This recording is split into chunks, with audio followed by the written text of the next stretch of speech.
Quand le Fils de l'homme viendra dans sa gloire, accompagné de tous les anges, alors il siégera sur son trône de gloire. Devant lui seront rassemblées toutes les nations, et il séparera les hommes les uns des autres, comme le berger sépare les brebis des chèvres. Il placera les brebis à sa droite et les boucs à sa gauche. Alors le roi dira à ceux qui seront à droite, « Venez, les bénis de mon Père, recevez en partage le royaume qui a été préparé pour vous depuis la fondation du monde. Car j'ai eu faim, et vous m'avez donné à manger. J'ai eu soif, et vous m'avez donné à boire. J'étais un étranger, et vous m'avez recueilli. Nu, et vous m'avez vêtu, malade, et vous m'avez visité.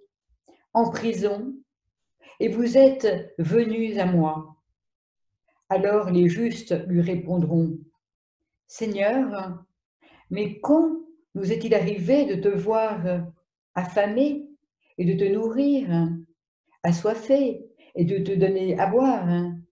Quand nous est-il arrivé de te voir étranger et de te recueillir et nu de te vêtir? Quand nous est-il arrivé de te voir malade ou en prison et de venir à toi? » Et le roi leur répondra, « En vérité, je vous le déclare, chaque fois que vous l'avez fait à l'un de ces plus petits qui sont mes frères, c'est à moi que vous l'avez fait. » Alors il dira à ceux qui seront à sa gauche, « Allez-vous-en loin de moi, maudits au feu éternel qui a été préparé pour le diable et pour ses anges, car j'ai eu faim et vous ne m'avez pas donné à manger.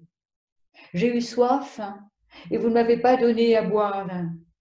J'étais un étranger et vous ne m'avez pas recueilli. Nu et vous ne m'avez pas vêtu. Malade et en prison et vous ne m'avez pas visité. » Alors aussi répondront, « Seigneur, quand nous est-il arrivé de te voir affamé ou assoiffé, étranger ou nu, malade ou en prison, sans venir t'assister? » Alors il leur répondra, « En vérité, je vous le déclare, chaque fois que vous ne l'avez pas fait à l'un des plus petits, à moi non plus, vous ne l'avez pas fait. » Ils s'en iront, ceux-ci, au châtiment éternel, et les justes à la vie éternelle. Seigneur, ta parole est la vérité. Sanctifie-nous par ta vérité. Amen.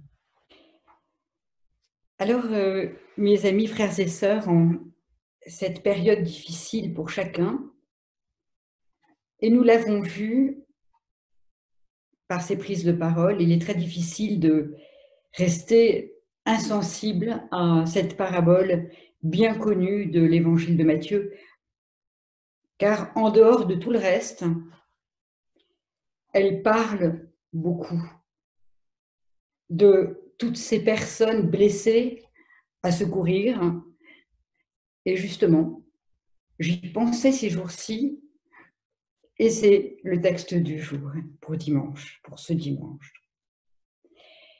Alors, il faut quand même se le dire, cette parabole, pour plusieurs raisons et pour beaucoup, peut paraître aussi, d'une certaine manière, un texte, un récit accusateur. Mais il est cependant un texte d'espérance selon la façon dont nous le prenons. Oui, il relate le jugement universel, et cela, on ne peut pas se le cacher. Mais son critère est finalement autre, l'amour de Dieu et l'amour du prochain. Ce récit, dans son contexte, pouvait s'adresser aux chrétiens de l'époque selon la façon dont il se comportait avec les plus défavorisés, ou bien pointer les païens selon la façon dont ils se comportaient eux-mêmes avec les chrétiens. Alors ce texte qui met en scène la venue du Fils de l'homme au temps dernier, serait-il pour nous une bonne ou une mauvaise nouvelle finalement? En méditant sur ce récit, je me dis au fond que là aussi, comme dans nos vies, il y a deux façons de s'approprier, de faire sien ce récit, avec toutes les conséquences spirituelles qui vont avec. Alors la première façon, et qui vient à l'esprit de beaucoup, puisque j'en ai même eu le témoignage, plusieurs personnes m'ont dit « Ah non, ce texte-là, ah non, j'en ai peur, je ne veux pas parler dessus ». Eh bien, la première façon serait peut-être de considérer comme idée qui nous touche, que l'on retient comme idée forte, ce jugement dernier dont on a peur, la fin des temps, le retour du Fils de l'homme dans sa gloire, et ceci en s'inquiétant pour soi. Il s'agirait donc de considérer ce texte par rapport à soi-même.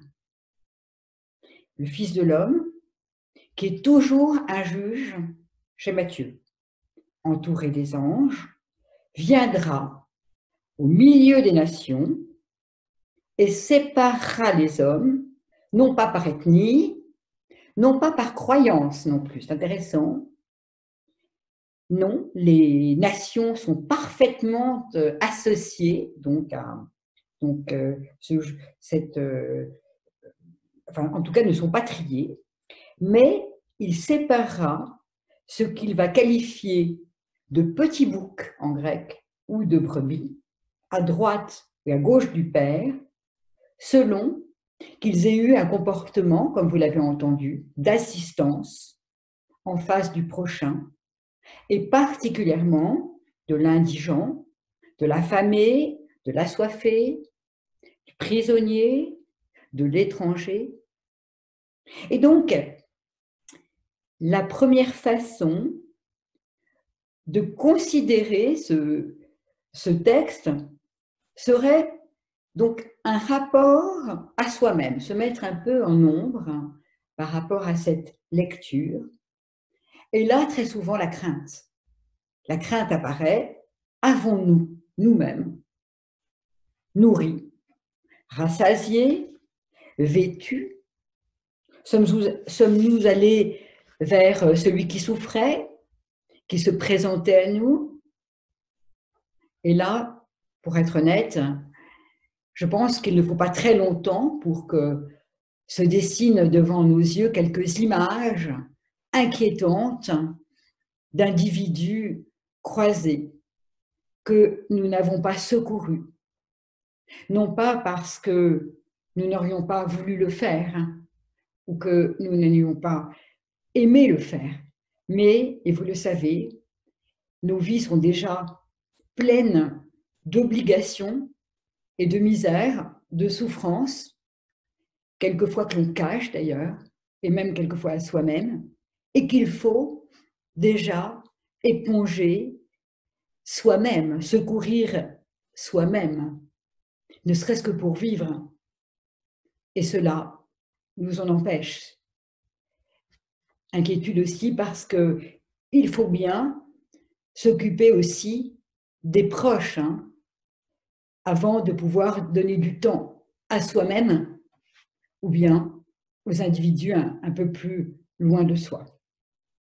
Alors voilà la première façon de voir cette parabole, peut-être avec peur du jugement, avec crainte pour soi-même, car cela renvoie à nos manquements nombreux et donc à nos repentirs. On peut même mettre, et je vous le propose, de mettre dans cette première façon le fait de se préoccuper de l'homme, pas uniquement de soi, même de l'autre, de celui qui a souffert, le prisonnier, le malade, qu'on n'a pas recueilli, hein, et de s'inquiéter toujours pour un homme, hein, même celui qu'on n'a pas recueilli, en se disant combien d'occasions ai-je manqué, ainsi comme disait Catherine, comme disait aussi donc Laurent. Et cela nous renvoie aussi en tout cas à une sorte de repentir sur soi, le pauvre en fait, pauvre autre. Mais il y a une autre façon de le voir, ce texte, je dirais plus puissante.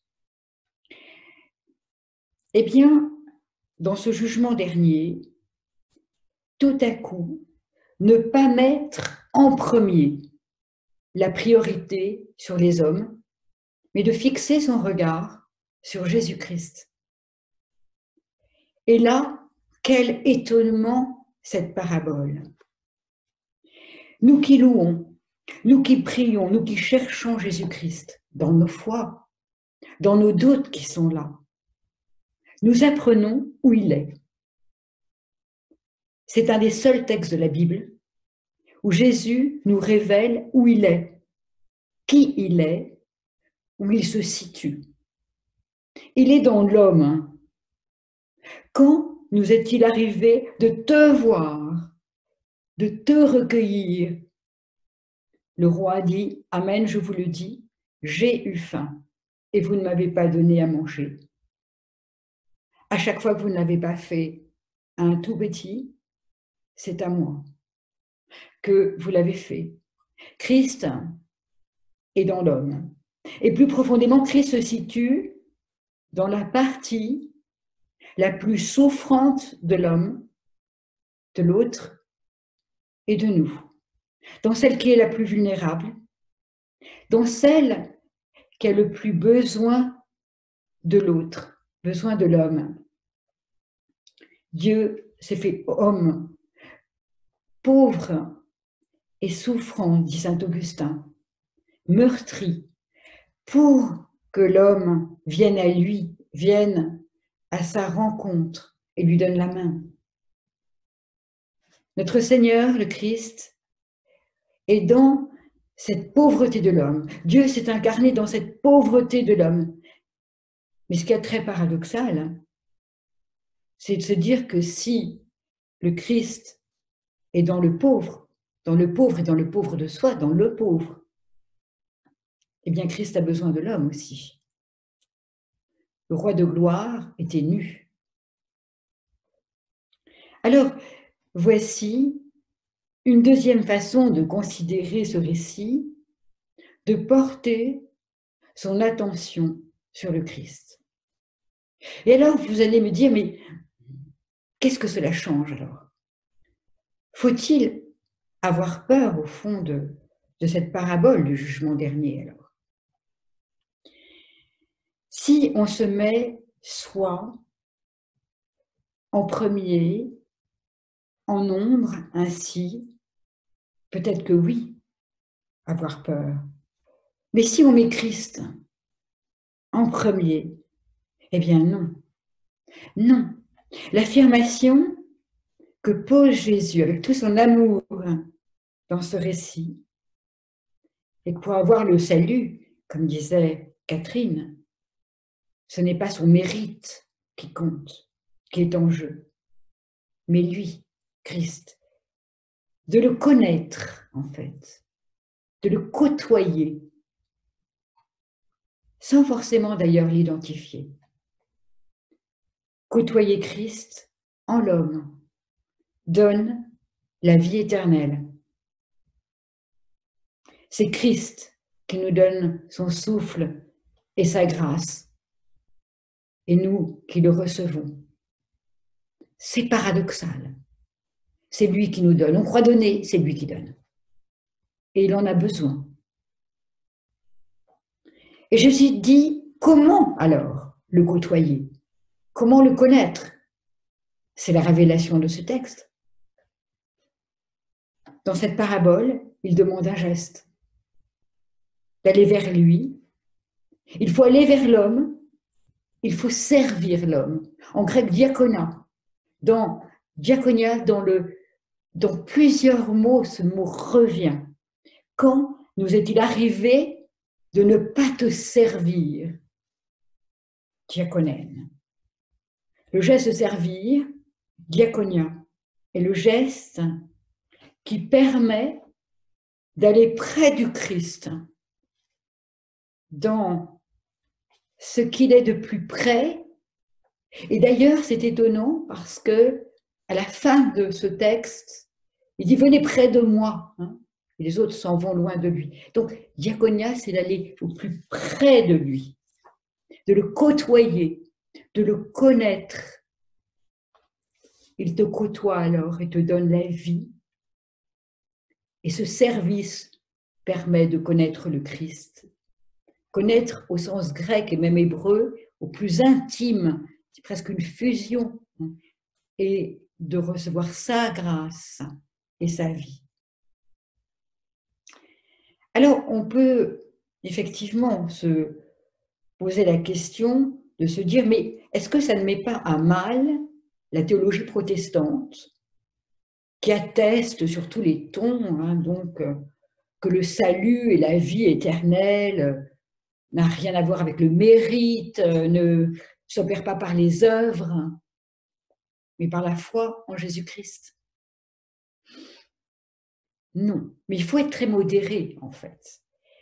Parce que saint Augustin explique aussi que connaître le Christ dans l'autre et par le service est un geste théologique qui donne accès à la révélation. C'est un geste de foi. L'amour du prochain, la charité donnée par l'Esprit Saint, curieusement, donne la foi. On le voit rarement dans ce sens-là, mais c'est ce que dit le texte. C'est se rapprocher du Christ qui nous le fait connaître, même le reconnaître même si on ne l'identifie pas. On en reçoit la grâce et le souffle. L'inverse est vrai aussi. La foi amène vers l'autre. C'est pourquoi d'ailleurs saint Augustin ne conçoit pas la foi sans l'espérance et la charité, mais qui nous est donnée par l'Esprit Saint et qui donne la vie éternelle. Mais restons bien sur ce texte. On voit que la foi au Christ, le connaître, le côtoyer par l'autre, le côtoyer se déclenche par le dynamisme et la puissance du secours à l'autre qui est l'amour par l'Esprit Saint en nous, par le service envers le Christ pauvre, le Christ malade, envers le pauvre. On y voit le Christ, on le reçoit. En donnant, on reçoit. Quelqu'un a besoin de toi, tu as besoin de l'autre. Le Christ est tout près de toi. Il te côtoie et te donne sa vie et son souffle. Alors, si je reviens au début, la finalité de la vie, vous le comprendrez, ce n'est pas d'être jugé, ni le jugement dernier. De toute façon, comme on a lu dans ce très beau texte qui était magnifiquement lu d'ailleurs par Harold, dans les premiers épîtres aux Corinthiens, Christ nous donne sa grâce. De toute façon, il nous sauve par miséricorde. Mais si la question n'est pas d'être jugé, la question est de côtoyer et de connaître et de reconnaître en l'autre le Christ par le service. Et c'est la foi. C'est la foi. La vie passe et le risque du chrétien est de ne pas se trouver les mains vides parce qu'il n'a rien mis dans les mains du Christ, qui est la main de l'homme. Sans, on ne reconnaît pas la grâce et le souffle mis dans nos mains. Alors oui, cette relation de service, elle peut être révélée partout, chez tous les hommes, à l'extérieur, chez l'indigent, le pauvre, le malade, le prisonnier, mais aussi à côté de soi, avec son compagnon de route, son collègue, tous, dans sa misère, lui apporter miséricorde. Alors voilà, je terminerai en disant qu'avec cette crise, où l'on a besoin d'assistance nous-mêmes, un texte comme celui-ci nous donne une très bonne nouvelle.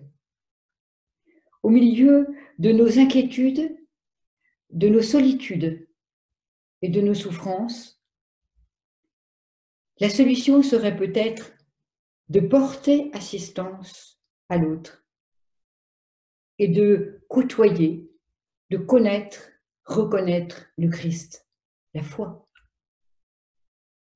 Le Christ communie à nous et on en reçoit la grâce. Ne veut jamais être prostré sur soi. On entend beaucoup de personnes nous le dire, qui sont un peu dans ce repli sans comprendre pourquoi. Le geste vers l'autre qui a besoin exprime notre besoin du Christ et nous fait rencontrer le Christ. Il nous apporte la foi et la confiance surtout. La confiance. On comprend après peut-être la foi. Alors oui, on peut reprendre vie en sortant, aider l'autre.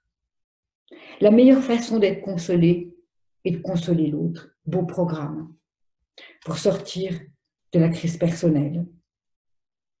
Alors à nous de juger. Rester enfermé sur soi ou reconnaître le Christ au milieu de nous tous. N'ayons pas peur. Accueillons-nous les uns les autres. Secourons-nous. En Christ, nous nous donnons la vie. Amen.